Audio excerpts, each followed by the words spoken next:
Assalamualaikum warahmatullahi wabarakatuh. Halo semuanya, bertemu lagi dengan saya Aditya Putri Pratiwi. Pada kesempatan kali ini, saya akan menjelaskan mengenai rekonsiliasi fiskal. Baik, rekonsiliasi fiskal itu sendiri merupakan proses penyesuaian antara laba akuntansi yang berbeda dengan ketentuan fiskal untuk menghasilkan penghasilan neto atau laba yang sesuai dengan ketentuan perpajakan. Seperti kita ketahui bahwa untuk menentukan besarnya pajak berutang, kita membutuhkan laba.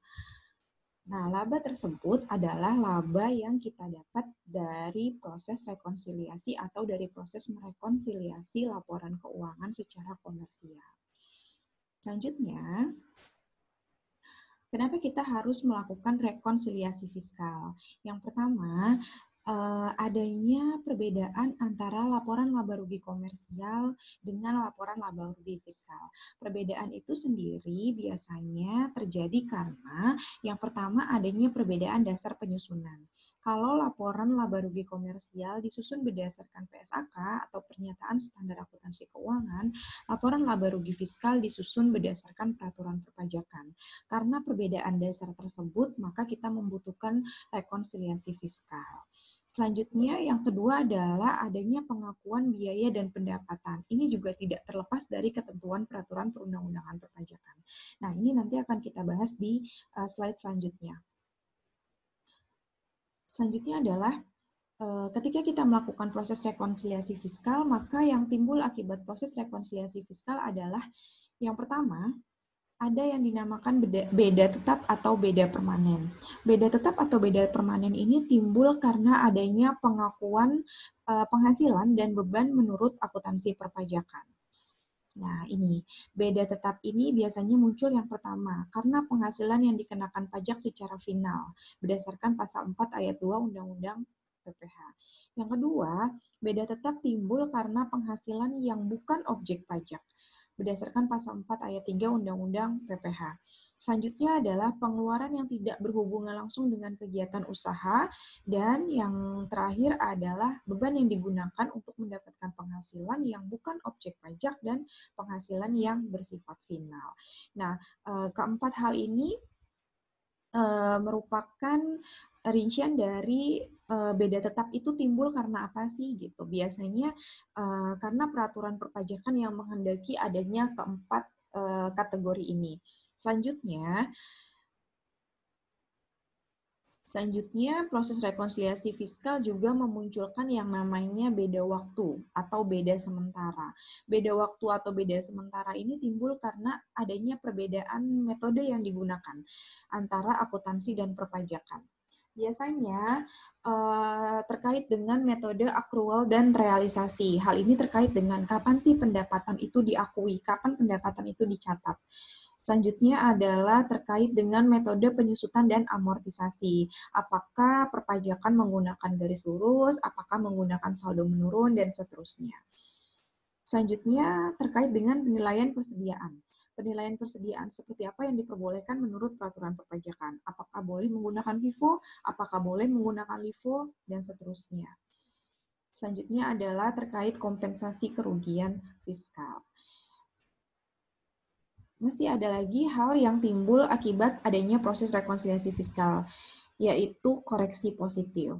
Nah, koreksi positif ini terjadi apabila suatu akun kita koreksi, maka dia akan menambah laba secara fiskal. Oke, contoh akun-akun yang menimbulkan koreksi positif, yang pertama adalah beban yang tidak diakui secara fiskal. Beban tersebut jika kita koreksi maka akan menambah laba secara fiskal. Selanjutnya adalah penyusutan komersial lebih besar daripada penyusutan fiskal, itu akan menimbulkan koreksi positif. Amortisasi komersial lebih besar daripada amortisasi fiskal, itu juga akan menimbulkan koreksi positif dan penyesuaian fiskal lainnya. Selanjutnya, hal lain yang timbul akibat proses rekonsiliasi fiskal adalah adanya koreksi negatif. Koreksi negatif ini terjadi apabila suatu akun dikoreksi, maka akan mengurangi laba secara fiskal. Ini kebalikan dari koreksi positif tadi. Oke. Contohnya adalah penghasilan yang tidak termasuk objek pajak, maka ketika penghasilan tersebut kita koreksi, maka dia akan mengurangi laba fiskal. Selanjutnya adalah penghasilan yang dikenakan PPh final, penyusutan atau amortisasi komersial lebih kecil daripada penyusutan atau amortisasi fiskal, penghasilan yang ditangguhkan pengakuannya. Nah, keempat kategori ini akan menimbulkan koreksi negatif pada saat kita melakukan proses rekonsiliasi fiskal. Selanjutnya, setelah kita melakukan rekonsiliasi fiskal, maka yang harus kita lakukan selanjutnya adalah menghitung PPh terutang. Nah, secara garis besar, proses penghitungan PPh terutang saya gambarkan berikut ini. Yang pertama, kita mulai dari adanya laporan laba rugi komersial. Lalu yang tadi saya jelaskan bahwa laporan laba rugi komersial ini harus melalui rekonsiliasi fiskal terlebih dahulu, baru kita akan dapat laporan laba rugi fiskal. Dari laporan laba rugi fiskal akan memungkinkan muncul dua kemungkinan. Yang pertama adalah rugi fiskal, yang kedua adalah laba fiskal. Jika laporan laba rugi fiskal menunjukkan kerugian fiskal, maka selanjutnya dilakukan kompensasi kerugian fiskal, di mana kerugian fiskal ini dapat dikompensasikan selama 5 tahun berturut-turut. Selanjutnya, apabila kondisi laporan laba rugi fiskal menunjukkan adanya laba fiskal, maka kita harus melakukan perhitungan PPh terutang. Nah, perhitungan PPh terutang ini akan menyebabkan dua kondisi lagi, lebih bayar atau kurang bayar. Nah, ini yang akan kita bahas. Bagaimana kita melakukan pencatatan apabila PPh terutang menunjukkan lebih bayar dan apabila PPh terutang menunjukkan kurang bayar. Selanjutnya, ini adalah pencatatan dan penyajian kurang atau lebih bayar. Kurang bayar itu terjadi apabila kredit pajak kurang dari atau lebih kecil dari PPh terutang. Maka kita akan melakukan jurnal pajak penghasilan badan pada sisi debit, kredit PPh pasal 22, kredit PPh pasal 23, 24, dan 25 pada sisi kredit, serta utang PPh 29 pada sisi kredit. Pajak penghasilan badan di sisi debit ini menggambarkan berapa PPh terutang pada tahun pajak tersebut. Lalu ada kredit pajak yang akan mengurangi pajak penghasilan tersebut. Nah, ini opsional. Bisa hanya 22 saja, bisa hanya 23 saja, tergantung jenis pajak apa yang dipotong atau dipungut oleh perusahaan pada tahun pajak yang bersangkutan. Nah, utang PPh 29 ini menggambarkan adanya kurang bayar atau adanya beban pajak yang masih harus dibayar karena kredit pajak lebih kecil daripada pajak penghasilan atau PPh terutang. Selanjutnya, kewajiban selanjutnya adalah ketika muncul utang PPh 29, maka perusahaan berkewajiban untuk melakukan pembayaran PPh pasal 29 itu sendiri. Maka pada saat pembayaran PPh 29, perusahaan melakukan jurnal utang PPh 29 pada sisi debit dan kas pada sisi kredit.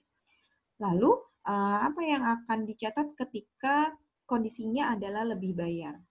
Nah, sebaliknya ya, kalau lebih bayar itu berarti kredit pajaknya posisinya lebih besar daripada PPh terutang. Maka kita akan jurnal pajak penghasilan badan, ini sama seperti tadi menggambarkan berapa PPh terutang pada tahun pajak bersangkutan. PPh 28A, PPh 28A ini menggambarkan kelebihan pembayaran pajak. Nah, ini kredit pajak pada sisi kredit ini sama seperti tadi, sifatnya opsional, tidak harus semuanya, tergantung berapa atau jenis pajak apa yang telah dipotong atau dipungut perusahaan pada tahun pajak bersangkutan. Oke, demikian tadi materi terkait dengan rekonsiliasi fiskal. Untuk contoh perhitungannya, untuk kasus-kasusnya kalian bisa pelajari pada modul yang sudah saya sediakan. Terima kasih.